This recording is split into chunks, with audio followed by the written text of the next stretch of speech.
Thank you very much.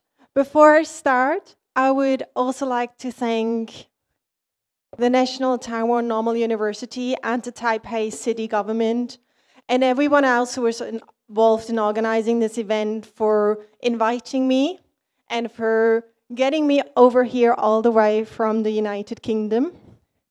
I also want to say that Commissioner Wong's and Dean Lai's words at the beginning were music to my ears, that you already put so much emphasis on disability inclusion. As you just heard, my name is Anica. I'm a professor in entrepreneurship and inclusion at Royal Holloway Business School, which forms part of Royal Holloway University of London, which isn't in London. So we are just outside of London, but the University of London operates a bit like a conglomerate. So there are 18 universities that are members of the University of London, and we are one of them. We are one of the oldest. We were founded in the 1880s, and our university is allowed to call itself royal because we were opened by Queen Victoria and have since been granted the Royal Charter by all the succeeding royal monarchs of the United Kingdom. What makes Royal Holloway unique is that we are a university of social purpose. So we deliberately say that all of our research and teaching activities must have real impact on the world. And we've also recently become a university of sanctuary, which means that we provide support and a base for scholars and students who have been displaced and are refugees for all kinds of different reasons. Before I start, I want to highlight a couple of things. First, I was given the small task of talking about disability employment policies in Europe. We may not be large geographically, but we're a lot of different countries. So I decided to focus on the United Kingdom and the European Union and its current 27 member states. So when I say Europe, I mean those 28 countries, the United Kingdom and EU 27. Secondly, you will hear me talk about both disabled people and people with disabilities. I know that there's a lot of debate out there whether we should use identity-first language, disabled people, or person-first language, person with disability. I don't want to get into this debate. However, I want to acknowledge that the different people across Europe want to be referred to in different ways. While those in the European Union, according to the different national languages that are spoken, prefer person with disabilities, those in the United Kingdom prefer disabled person. Why is that? The UK played a very strong role in the international rights movement for disability rights back in the 1960s and 1970s. And a scholar with the last name Oliver came up with this concept together with the activists, the disability activists, that is called the social model of disability. This model says that it is not, in fact, our cognitive, sensory, physical, or mental health differences that disable us, but it is, in fact, society, inaccessible buildings, inaccessible communication, and the sheer oversight of considering disability and differences in mind and bodies when we design everything from products to workplaces. As a consequence, they say, I'm disabled by society. It is not my body, it's society that's disabling. Hence, to this day, people in the UK want to be known as disabled people to show their ideological views of what disability is. So, that as an introduction, what have I got planned for you today? Well, first, I want to give you a brief oversight of the current state of disability in those 28 countries. I will then talk about 4 approaches at a policy level to tackle disability employment and disability inclusion in the workplace, and then finish off with some lessons learned. So, on the screens, you should hopefully now see a map of Europe. The only countries that are colored in are those of the European Union. That's because it's Eurostat's data, the European Bureau of Statistics.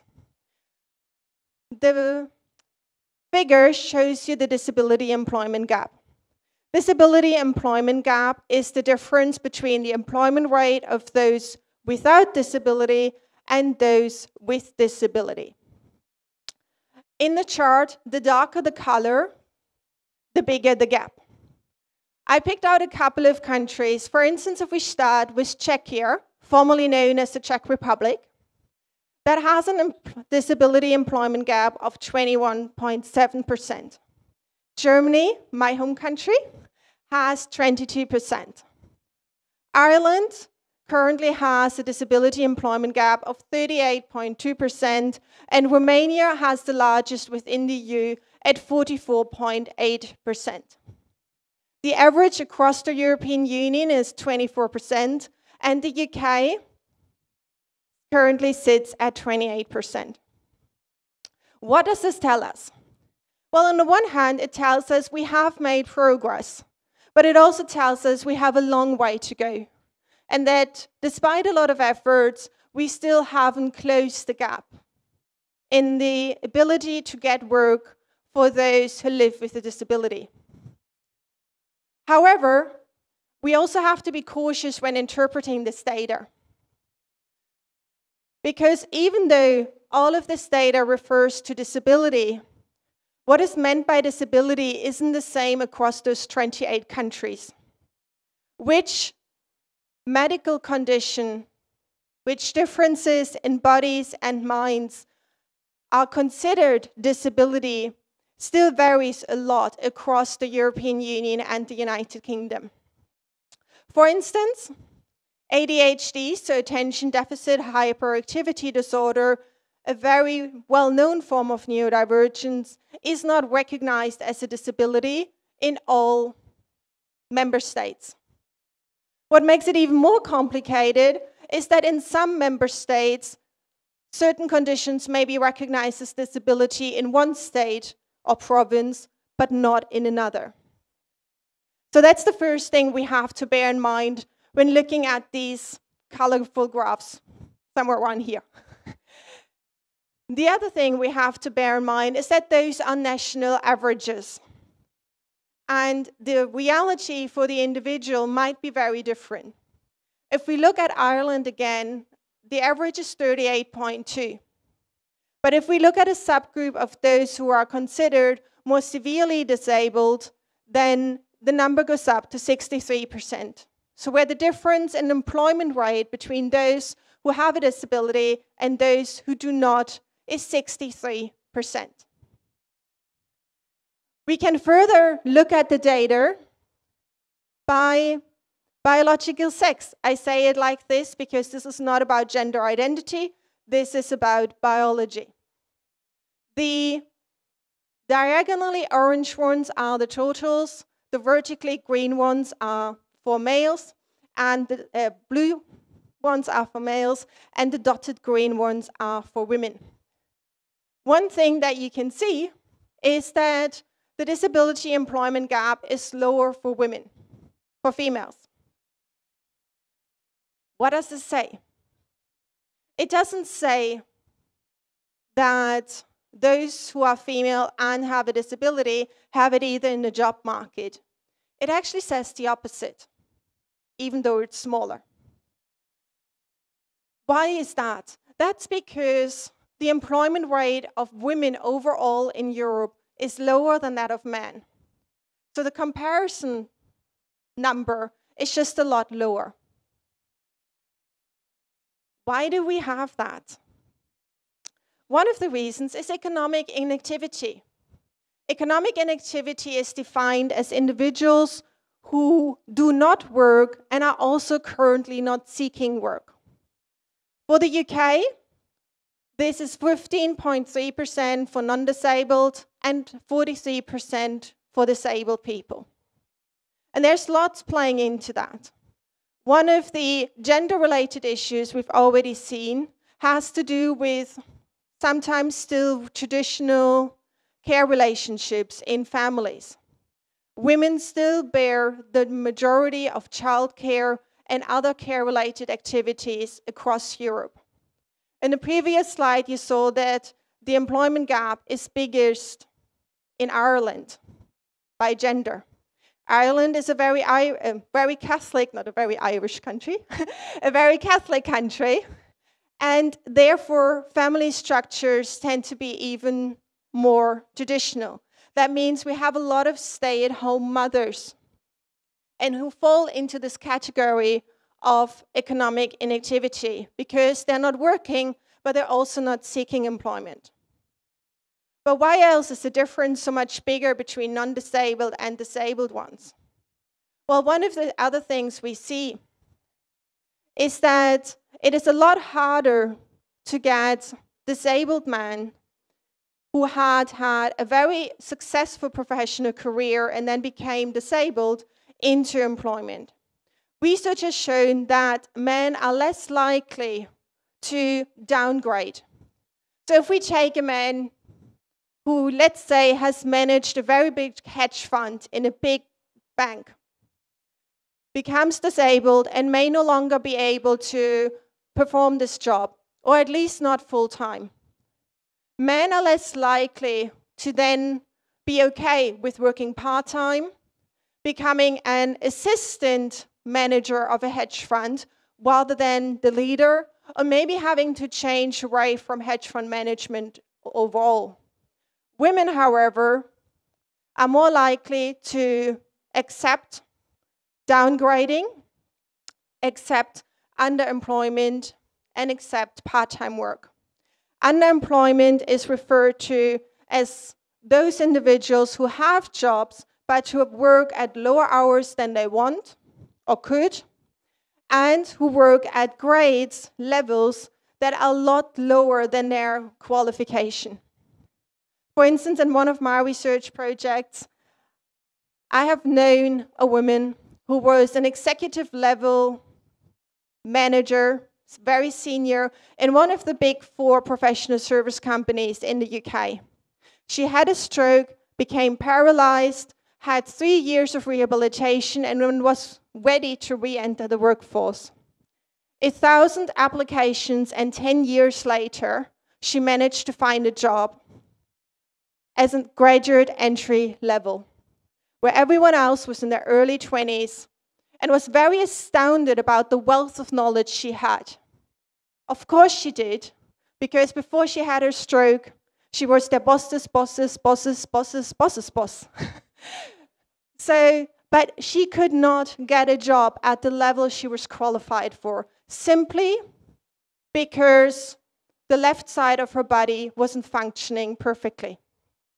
So all of these play into it, because some disabled people simply give up trying to find employment.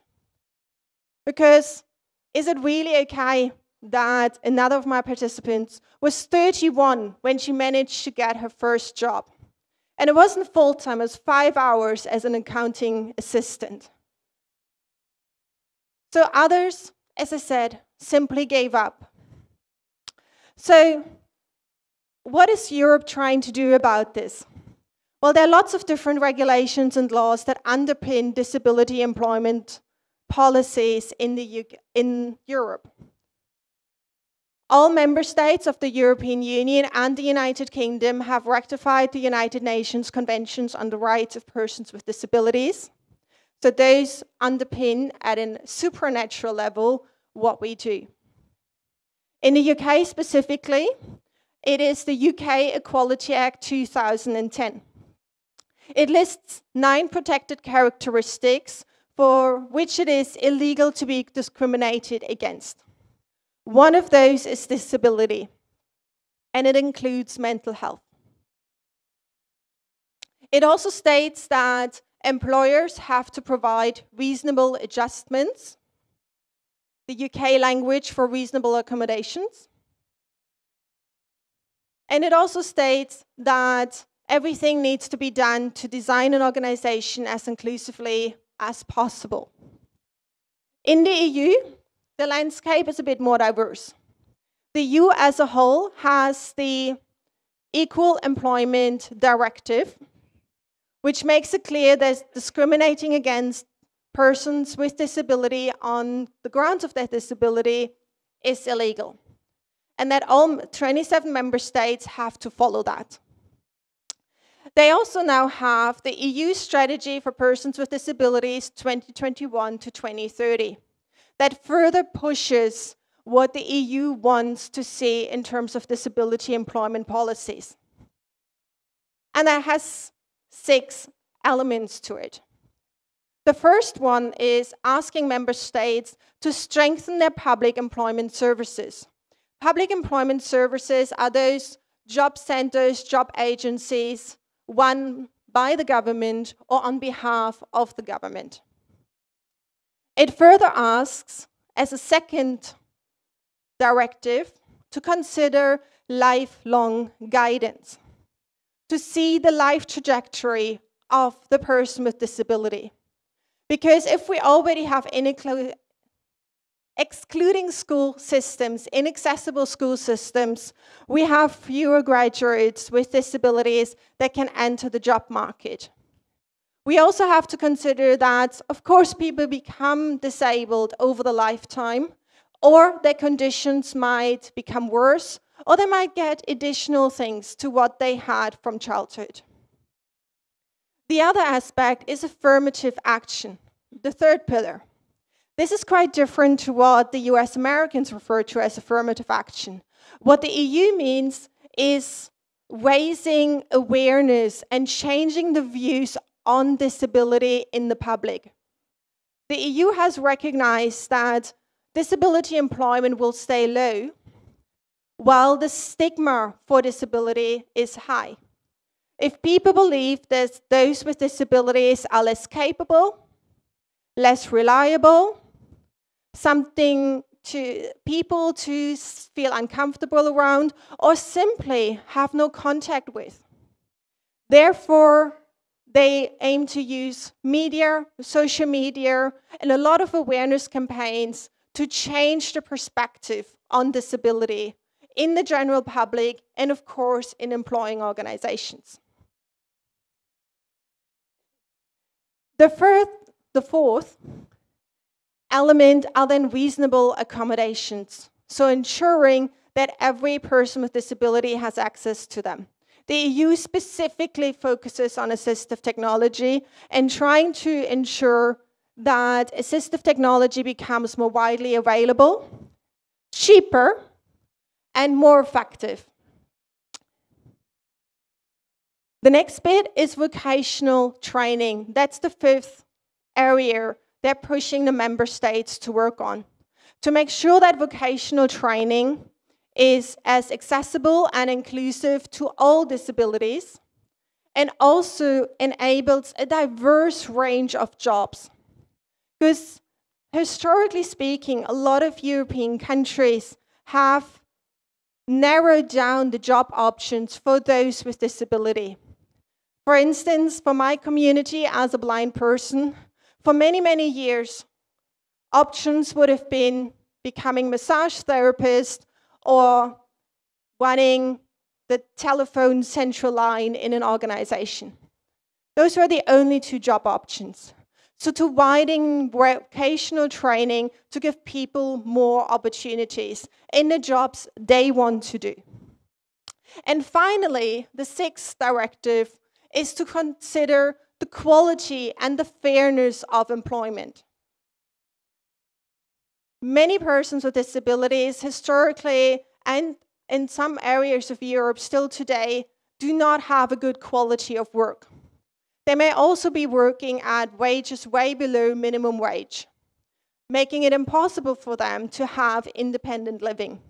So that's the 6th area. So the 6 are strengthening public employment services, lifelong guidance, affirmative action, then, vocational training, reasonable accommodation, and quality and fairness of work. So how do we do that? I didn't want to go through 28 different countries because I knew that would overwhelm you and get very confusing. So what I've done, I've categorized some of the activities countries are doing into these 4 groups. We have the activation model, the quota model, the structural inclusion model, and the social economy model. With that, I'm going to take you on a brief whistle-stop tour of Europe. So get your suitcases ready. So we're first traveling over to the United Kingdom, a country that is a prime example for the activation model. The activation model aims to encourage and incentivize disabled people to seek employment. They do so, for instance, through conditionality, by linking certain social welfare benefits to seeking employment. So if you don't seek employment, there are certain benefits you do not get anymore. There are also certain benefits you only get once you're in employment. They have further, very recently, introduced the Right to Try initiative. And by very recently, I mean September. So I can't yet tell you a lot about how well it's working, because we're very early stage. But the Right to Try talks about and acknowledges the risks that some disabled people might take by starting employment, but losing a couple of social welfare benefits. So therefore, this provides an additional safety net so that people can go on low-paid or potentially unpaid internships, placements, to try out a job, just like Suzanne talked about a moment ago, and through that, seek and gain employment. However, the government also recognizes that simply incentivizing disabled people to seek employment isn't going to be enough. We need to also make sure that once they're in employment, they can retain employment. And here, the government has the Access to Work scheme. It's run by the Department for Work and Pension. And it's a grant that disabled people themselves apply to.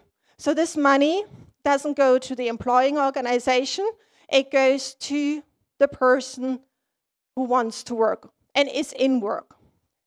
What does Access to Work fund? Well, they fund anything almost that a disabled person may need. Changes to the workplace, to the physical workplace, to different furniture, changes in lighting, and other necessary changes. If there's no accessible public transport around, Access to Work will fund taxis to drive the staff member back and forth from home to work. They also provide assistive technology and the hardware you need for it. And if someone is new to their disability or their disability has progressed, they also fund training in how to use the assistive technology. Because having a screen reader on your laptop doesn't help if you have no idea how to use it. And finally, one of the biggest innovations they have is that they fund support workers. Access to Work support workers are people employed by the disabled person to assist with parts of their job that they cannot do or takes them a lot of time or energy because of their disability. So a support worker may be a sign language interpreter to a deaf person. They may help someone with neurodivergence in organizing their day so they stay on top of tasks. They may be someone's driver. They may help a wheelchair-using barrister to reach those legal documents that are in court archives at very high shelves. Or, like my support worker, help a blind professor to travel, to access inaccessible documents, and to access visual information that she needs as part of her research. So they're a very diverse group, and all of their wages are funded through the Department for Work and Pension. And this is actually a scheme that is benefiting the UK economy. For every pound the UK government pays into access to work, and especially into access to work support workers, they get about £1.20 back into the economy. Okay, so now we're moving south. We're crossing the English Channel into France and moving slightly east to Germany and Poland. Those are 3 countries that follow the quota system. Quota system very easily mandates a minimum number of persons with disabilities to be employed. Germany has 5%. For every organization has more than 20 people, while Poland and France have 6% for every organization above 25 people. But again, simply telling companies you have to employ persons with disabilities isn't going to work. For one, where are you going to find them? And if there's no awareness or knowledge on how to work with persons with disabilities once they're in your organization, it's not going to benefit the person with disability nor the company or organization they work for. So France and Poland, for instance, place a lot of emphasis on rehabilitation work, where they work with the person with disability and their employing organization to figure out how to best arrange work, what kind of assistive technology is needed, and what other forms of reasonable adjustment might be necessary. Maybe this person has chronic fatigue syndrome and needs more regular breaks during the day. Maybe they have a condition where they cannot deal with daylight and therefore need to work at nighttime. Germany, for instance, has a work budget system. This is, however, only for those persons with disabilities who previously worked in sheltered workshops or work integration social enterprises. So in the second labor market, not in the first labor market. So if you're a company and you hire someone who has previously worked in one of those sheltered workshops, the government will pay 70% of that person's wage for the first 5 years. As I said, this is very limited to those in sheltered workshops because Germany is trying to reduce the numbers of sheltered workshops, which was their only disability employment route until about 15 years ago. We continue. We sort of zoom out a bit now and look at the EU as a whole, and then zoom back into Sweden. What does the EU want as a whole? I've already talked about 6 of their directives. And then they have very specific directives for those public employment services for their 27 member states. First, they want to make sure that internally they have inclusive employment practices. Because it's kind of hard to be an organization trying to get companies and NGOs to hire persons with disabilities if you don't do it yourself. They make sure that there is also a lot of staff training, that the public employment service staff are very aware of disability, its diversity, and its unique challenges. They're also supposed to engage in what they call active labor market measures. So going out there, talking to companies, talking to future leaders, talking to entrepreneurs about the benefits of hiring persons with disabilities. They also support and are supposed to be a source of information and knowledge when it comes to reasonable adjustments and reasonable accommodation.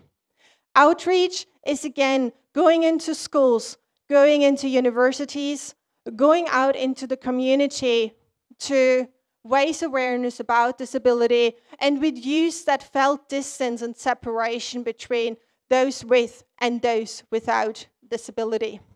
And the stakeholder engagement here is about working together across organizations and networks. So both looking at what can the government do, but how can they work together with employer networks, with NGOs, with vocational rehabilitation services as a unit, as an ecosystem. That is what the EU ideally wants to see. But as you've already seen, different countries interpret this in different ways. Sweden is our poster child for what the EU wants, because they use a structural inclusion approach. They don't aim to try and activate and incentivize disabled people to work. They also don't try and mandate or incentivize employers to hire persons with disability. They say, if we design society in an inclusive way, by using inclusion by design, or as Suzanne referred to as universal design, we can ensure that persons with disabilities get jobs. Furthermore, all their employment support is entirely person-centered. There's no scheme, no specific approach. They tailor it exactly to what that specific person may need. This has been very successful, and the return on investment and all of the work that the Swedish government has put into it is 10 to 1. So they get 10 times more money back into the economy from the scheme than they put into. And then last but not least, let's travel down from cold Sweden into warmer Spain, which is a nice example of the socio-economy approach that we see in different parts across Europe. Here, what they're trying to do is to use behavioral economics, in other words, to nudge organizations towards becoming more disability inclusive. They do so by fostering and building on social entrepreneurship and innovation. So they're trying to get a lot of smaller organizations that have a social purpose, to be the examples, the showcase examples for the rest of the economy. For instance, the Illumino Hotel is a hotel where 40% of the staff have a disability. And Spain uses this as an example to say, hey, see, it works. We can run a profitable, successful, high-quality hotel, and all your assumptions and misconceptions that this might not be possible if you have persons with disability on staff are wrong. We show you it works. Similarly, they also try to integrate different elements across the public, private, and non-profit sector. Again, building on innovation. The Fundación Personas is a sheltered workshop that focuses on getting people out of sheltered workshops. They provide specific training that they call mainstreaming to help their employees to gain the skills and be ready for the first labor market. Then they work together with employers, NGOs, vocational rehabilitation, and vocational training organizations to make this shift. So it's a full stakeholder approach. So in short, if we summarize it, the activation model builds very strongly on incentivizing the individual to seek employment and uses conditionality as a way to do so. The quota model builds on mandates and penalties to employing companies. The structural inclusion model builds on sustainable and systemic investments into the infrastructure. And lastly, the social economy model builds on enterprise-led innovation. So, what can we take away from this very brief tour across some of the major tools that European countries are using in order to tackle the Disability Employment Act gap? One of the first things is the realization and the emergence of intersectionality. Intersectionality refers to the fact that people are not just one thing. I'm not just a woman, I'm not just disabled. I'm disabled and I'm a woman and I'm white. These layers of identity have an impact on how I experience the world, just like all of you experience the world differently based on your different identity layers. In the UK, the class, social class you're coming from, plays a significant role. We have very little social mobility between working, middle, and upper class. Until today, you can know where someone is coming from based on how they talk and the accent they have. So, both the UK government and the European governments have realized that any policies they implement need to recognize additional layers of marginalization and oppression. Because if you're in the UK and you're a white, middle-class born man with a disability, it's a very different experience to a black, working-class Muslim woman who also happens to be disabled. And your challenges in gaining employment may not be your disability, or may not only be your disability, but it might also be your gender, your racial identity, class identity, or any of these others. And I've seen that in my research. Those who are disabled and of color have it a lot harder in the UK to get a job because of what we call the double whammy, because of their double discrimination.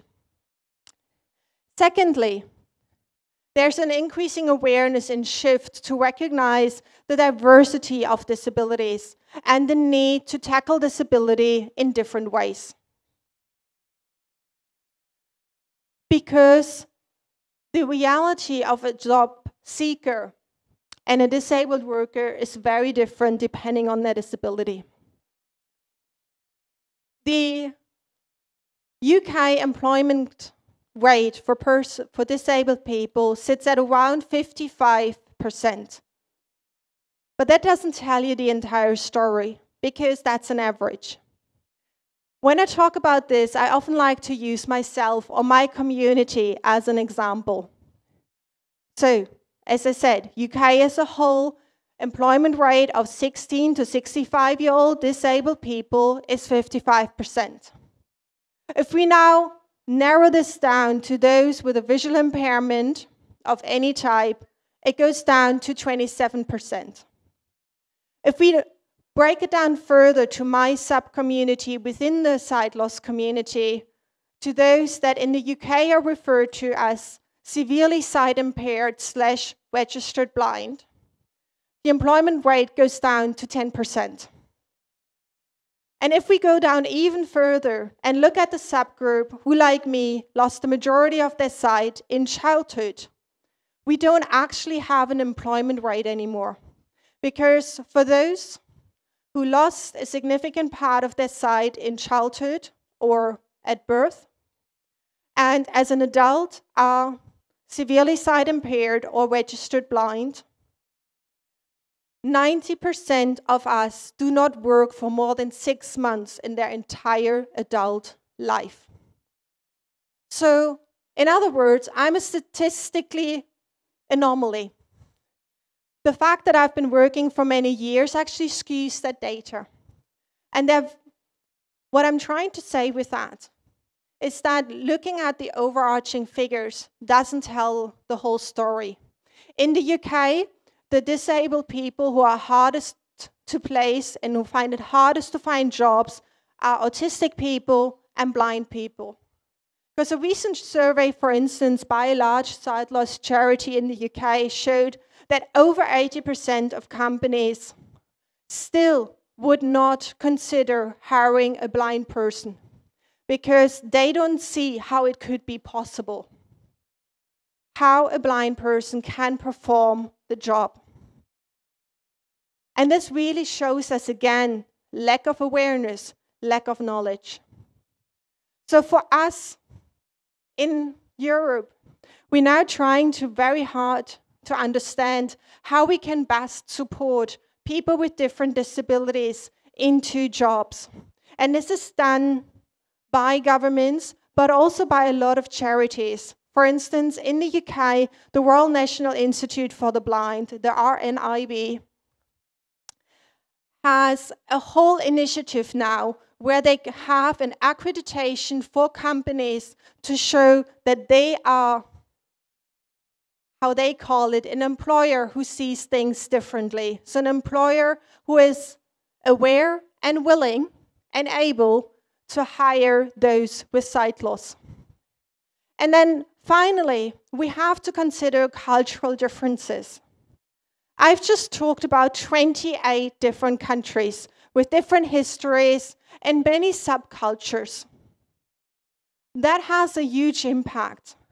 We have the United Kingdom, which until about 100 years ago ran and was overseeing a third of the world's population with their British Empire, and still today is the most multicultural country in on the European continent.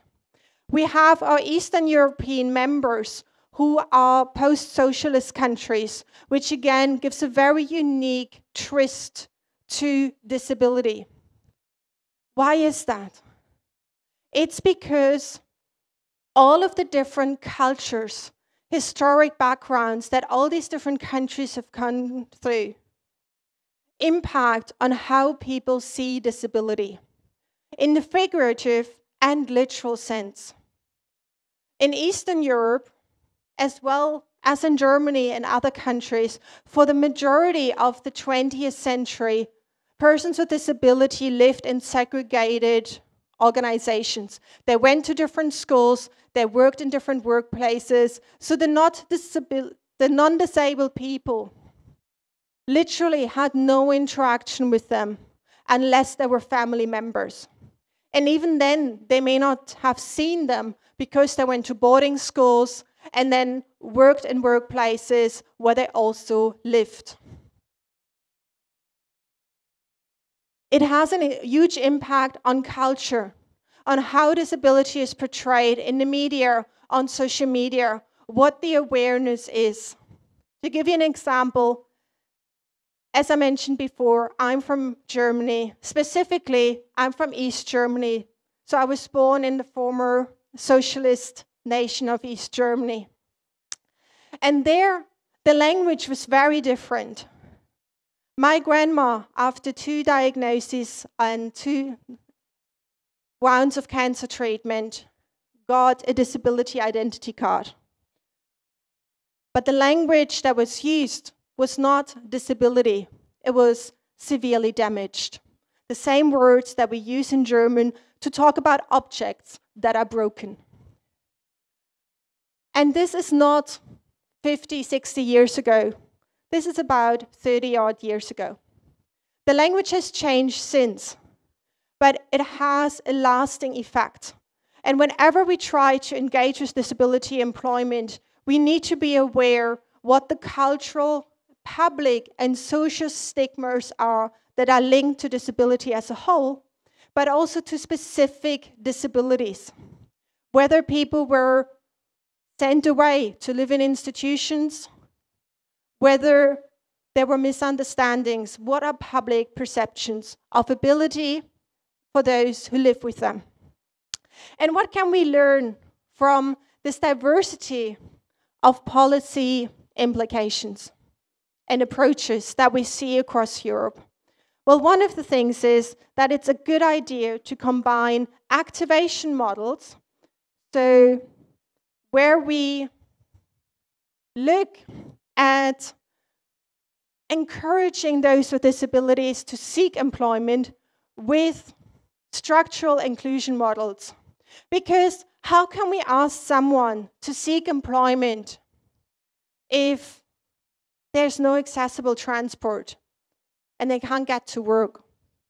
How can we ask someone to seek employment if they don't have the qualification because the school system wasn't accessible? Germany, for instance, only started inclusive education in primary and secondary level after 2010. So it's only about 15 years ago that Germany started allowing children with disabilities to have the right to go to mainstream schools. How can we ask people to seek employment when there's severe prejudice and stigma against persons with disabilities? If they're at work and no one is going to talk to them, no one is going to take them seriously, no one is going to listen to their insights. As Suzanne said, we need this inclusive work environment.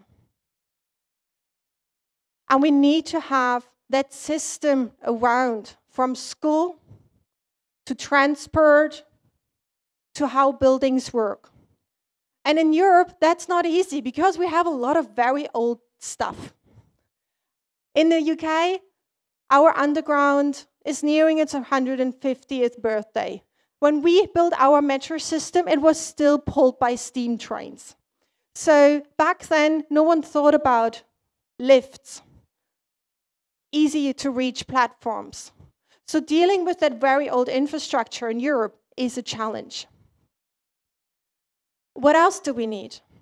Well, if we use a quota system, we need to make sure we have the underlying systems available as well, that we are able to support companies in hiring persons with disabilities.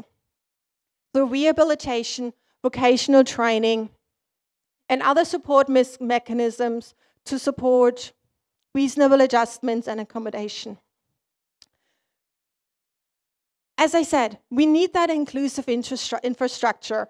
We don't just need a company, an employer to change, but as Commissioner Wong said, we need the entire city, the entire region to embrace disability inclusion, because otherwise it is doomed to fail. And finally, we need to consider inclusion by design. Because if we consider disability at the earliest stages, when you think of a product, if we think of opening up a new branch, a new department, need to refill a position where someone left the company or retired. If we think about disability at that stage, it saves time, money, and energy. And more importantly, tons of research studies tell us that if we design for everyone, as Suzanne said, it makes it better for everyone, not just those with disabilities.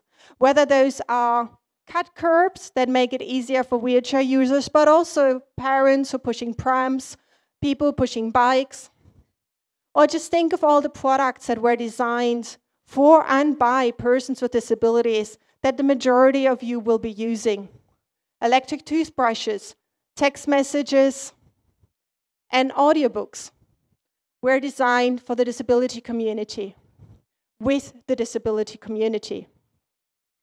And none of this is possible without including persons with disabilities. Because what I'd like to end on is to repeat the mantra and the slogan of the disability rights movement: nothing about us without us. And it's so important, especially in a European context, because for hundreds of years and for decades in the 20th century, decisions were made about us and never with us. So with that, I want to thank you very much for your attention, for listening, and I'm looking forward to any kind of discussions and questions afterwards. Thanks again for inviting me. 谢谢. 谢谢. Thank you very much to Professor Zeyen for the explicit sharing with us on the employment policy.